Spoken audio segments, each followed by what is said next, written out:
விடியற்காலமான போது சகல பிரதான ஆசாரியரும் ஜனத்தின் மூப்பரும் இயேசுவை கொலை செய்யும்படி அவருக்கு விரோதமாக ஆலோசனை பண்ணி அவரை கட்டி கொண்டு போய் தேசாதிபதியாகிய பொந்தியு பிலாத்துவினிடத்தில் ஒப்பு கொடுத்தார்கள். அப்பொழுது அவரை காட்டி கொடுத்த யூதாஸ் அவர் மரண ஆக்கினைக்குள்ளாக தீர்க்கப்பட்டதை கண்டு மனஸ்தாபப்பட்டு அந்த 30 வெள்ளிக்காசை பிரதான ஆசாரியரிடத்திற்கும் மூப்பரிடத்திற்கும் திரும்ப கொண்டு வந்து, குற்றமில்லாத இரத்தத்தை நான் காட்டி கொடுத்ததினால் பாவம் செய்தேன் என்றான். அதற்கு அவர்கள், எங்களுக்கென்ன, அது உன்பாடு என்றார்கள். அப்பொழுது அவன் அந்த வெள்ளிக்காசை தேவாலயத்திலே எறிந்துவிட்டு புறப்பட்டு போய் நான்று கொண்டு செத்தான். பிரதான ஆசாரியர் அந்த வெள்ளிக்காசை எடுத்து, இது இரத்த கிரயமானதால் காணிக்கை பெட்டியிலே இதை போடலாகாதென்று சொல்லி ஆலோசனை பண்ணின பின்பு அந்நியரை அடக்கம் பண்ணுவதற்கு குயவனுடைய நிலத்தை அதனாலே கொண்டார்கள். இது நிமித்தம் அந்த நிலம் இந்நாள் வரைக்கும் இரத்த நிலம் எண்ணப்படுகிறது.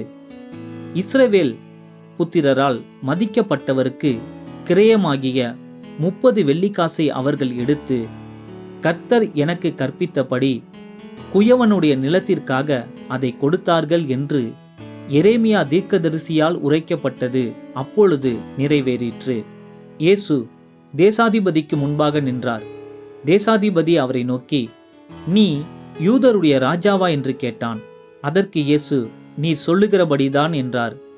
பிரதான ஆசாரியரும் மூப்பரும் அவர் மேல் குற்றஞ்சாட்டுகையில் அவர் மாற்று தரம் ஒன்றும் சொல்லவில்லை. அப்பொழுது பிலாத்து அவரை நோக்கி, இவர்கள் உன்மேல் எத்தனையோ குற்றங்களை சாட்டுகிறார்களே, நீ அவைகளை கேட்கவில்லையா என்றான். அவரோ ஒரு வார்த்தையும் மாற்றுத்தரமாக சொல்லவில்லை. அதனால் தேசாதிபதி மிகவும் ஆச்சரியப்பட்டான்.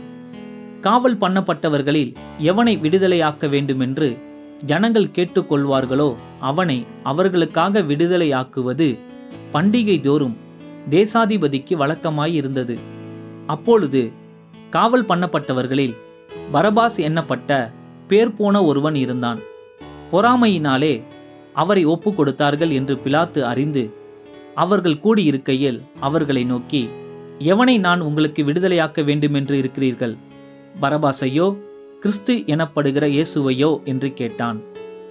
அவன் நியாயாசனத்தில் உட்கார்ந்திருக்கையில் அவனுடைய மனைவி அவனிடத்தில் ஆள் அனுப்பி, நீர் அந்த நீதிமானை ஒன்றும் செய்ய வேண்டாம், அவர் நிமித்தம் இன்றைக்கு சொப்பனத்தில் வெகு பாடுபட்டேன் என்று சொன்னாள். பரபாசை விட்டுவிட கேட்டுக்கொள்ளவும் இயேசுவை கொலை செய்விக்கவும் பிரதான ஆசாரியரும் மூப்பரும் ஜனங்களை ஏவி விட்டார்கள். தேசாதிபதி ஜனங்களை நோக்கி, இவ்விருவரில் எவனை நான் உங்களுக்கு விடுதலையாக்க வேண்டும் என்று கேட்டான். அதற்கு அவர்கள் பரபாசை என்றார்கள். பிலாத்து அவர்களை நோக்கி, அப்படியானால் கிறிஸ்து எண்ணப்பட்ட இயேசுவை நான் என்ன செய்ய வேண்டும் என்று கேட்டான். அவனை சிலுவையில் அறைய வேண்டும் என்று எல்லாரும் சொன்னார்கள். தேசாதிபதியோ, ஏன், என்ன பொல்லாப்பு செய்தான் என்றான்.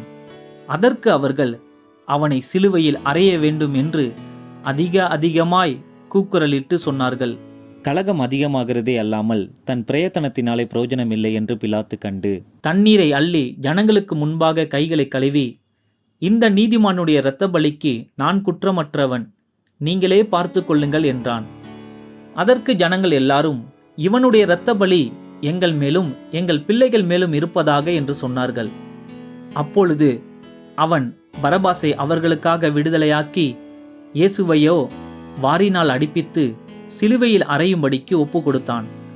அப்பொழுது தேசாதிபதியின் போர் சேவகர் இயேசுவை தேசாதிபதியின் அரண்மனையிலே கொண்டு போய் போர் சேவகரின் கூட்டம் முழுவதையும் அவரிடத்தில் கூடி வர செய்து அவர் வஸ்திரங்களை கழற்றி சிவப்பான மேலங்கியை அவருக்கு உடுத்தி முள்ளுகளால் ஒரு முடியை பின்னி அவர் சிரசின் மேல் வைத்து அவர் வலது கையில் ஒரு கோலை கொடுத்து அவர் முன்பாக முழங்கார்படியிட்டு, யூதருடைய ராஜாவே வாழ்க என்று அவரை பரியாசம் பண்ணி அவர் மேல் துப்பி அந்த கோலை எடுத்து அவரை சிரசில் அடித்தார்கள்.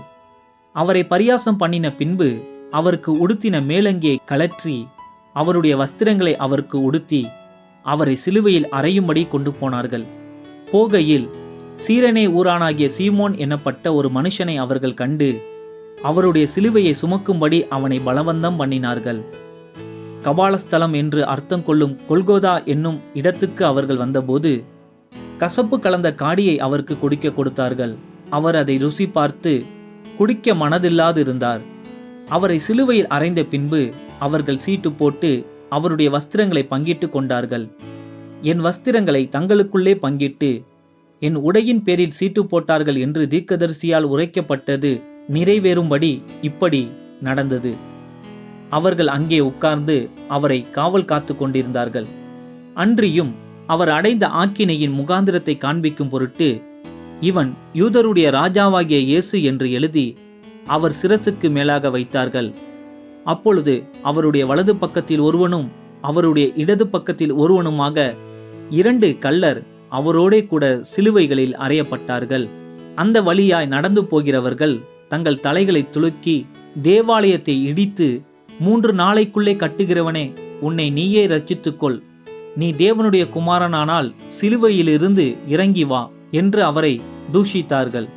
அப்படியே பிரதான ஆசாரியரும் வேத பாரகரும் மூப்பரும் பரியாசம் பண்ணி, மற்றவர்களை ரட்சித்தான், தன்னைத்தான் ரட்சித்துக் கொள்ள திராணி இல்லை.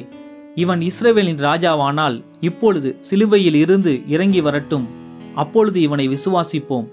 தன்னை தேவனுடைய குமாரன் என்று சொல்லி தேவன் மேல் நம்பிக்கையாயிருந்தானே, அவர் இவன் மேல் பிரியமாயிருந்தால் இப்பொழுது இவனை ரட்சிக்கட்டும் என்றார்கள். அவரோடே கூட சிலுவைகளில் அறையப்பட்ட கள்ளரும் அந்தபடியே அவரை நிந்தித்தார்கள். 6ஆம் மணி நேரம் முதல் 9ஆம் மணி நேரம் வரைக்கும் பூமி எங்கும் அந்தகாரம் உண்டாயிற்று. 9ஆம் மணி நேரத்தில் இயேசு, ஏலி ஏலி லாமா சபக்தானி என்று மிகுந்த சத்தமிட்டு கூப்பிட்டார். அதற்கு, என் தேவனே என் தேவனே, ஏன் என்னை கைவிட்டீர் என்று அர்த்தமாம். அங்கே நின்றவர்களில் சிலர் அதை கேட்டபொழுது, இவன் எலியாவை கூப்பிடுகிறான் என்றார்கள். உடனே அவர்களில் ஒருவன் ஓடி கடற்காளானை எடுத்து காடியில் தோய்த்து அதை ஒரு கோலில் மாட்டி அவருக்கு குடிக்க கொடுத்தான். மற்றவர்களோ, பொறு, எலியா இவனை ரட்சிக்க வருவானோ பார்ப்போம் என்றார்கள். இயேசு மறுபடியும் மகா சத்தமாய் கூப்பிட்டு ஆவியை விட்டார். அப்பொழுது தேவாலயத்தின் திரைச்சிலை மேல் தொடங்கி கீழ்வரைக்கும் 2ஆக கிழிந்தது. பூமியும் அதிர்ந்தது, கண்மலைகளும் பிளந்தது, கல்லறைகளும் திறந்தது. நித்திரை அடைந்திருந்த அநேக பரிசுத்தவான்களுடைய சரீரங்களும் எழுந்திருந்தது. அவர் உயிர் தெழுந்த பின்பு இவர்கள் கல்லறைகளை விட்டு புறப்பட்டு பரிசுத்த நகரத்தில் பிரவேசித்து அநேகருக்கு காணப்பட்டார்கள். 100க்கு அதிபதியும் அவனோடே கூட இயேசுவை காவலில் காத்திருந்தவர்களும் பூமி அதிர்ச்சியையும் சம்பவித்த காரியங்களையும் கண்டு மிகவும் பயந்து, மெய்யாகவே இவர் தேவனுடைய குமாரன் என்றார்கள். மேலும் இயேசுவுக்கு ஊழியம் செய்யும்படி கலிலேயாவிலிருந்து அவரோடே வந்திருந்த அநேக ஸ்திரீகள் அங்கே தூரத்திலே நின்று பார்த்து கொண்டிருந்தார்கள். அவர்களுக்குள்ளே மகதலேனா மரியாளும், யாக்கோப்புக்கும் யோசேக்கும் தாயாகிய மரியாளும், செபதேயுவின் குமாரருடைய தாயும் இருந்தார்கள். சாயங்காலமான போது இயேசுவுக்கு சீஷனும் ஐஸ்வர்யவானுமாயிருந்த யோசேப்பு என்னும் பேர் கொண்ட அரிமத்தியா ஊரானாகிய ஒரு மனுஷன் வந்து பிலாத்துவினிடத்தில் போய் இயேசுவின் சரீரத்தை கேட்டான். அப்பொழுது சரீரத்தை கொடுக்கும்படி பிலாத்து கட்டளையிட்டான். யோசேப்பு அந்த சரீரத்தை எடுத்து தூயதான மெல்லிய துப்பட்டியிலே சுற்றி தான் கண்மலையில் வெட்டியிருந்த தன்னுடைய புதிய கல்லறையிலே அதை வைத்து கல்லறையின் வாசலில் ஒரு பெரிய கல்லை புரட்டி வைத்து போனான். அங்கே மகதலேனா மரியாளும் மற்ற மரியாளும் கல்லறைக்கு எதிராக உட்கார்ந்து இருந்தார்கள். ஆயத்த நாளுக்கு பின்னான மறுநாளிலே பிரதான ஆசாரியரும் பரிசேயரும் பிலாத்துவினிடத்தில் கூடி வந்து, ஆண்டவனே, அந்த எத்தன் உயிரோடு இருக்கும்போது 3 நாளைக்கு பின் எழுந்திருப்பேன் என்று சொன்னது எங்களுக்கு ஞாபகம் இருக்கிறது.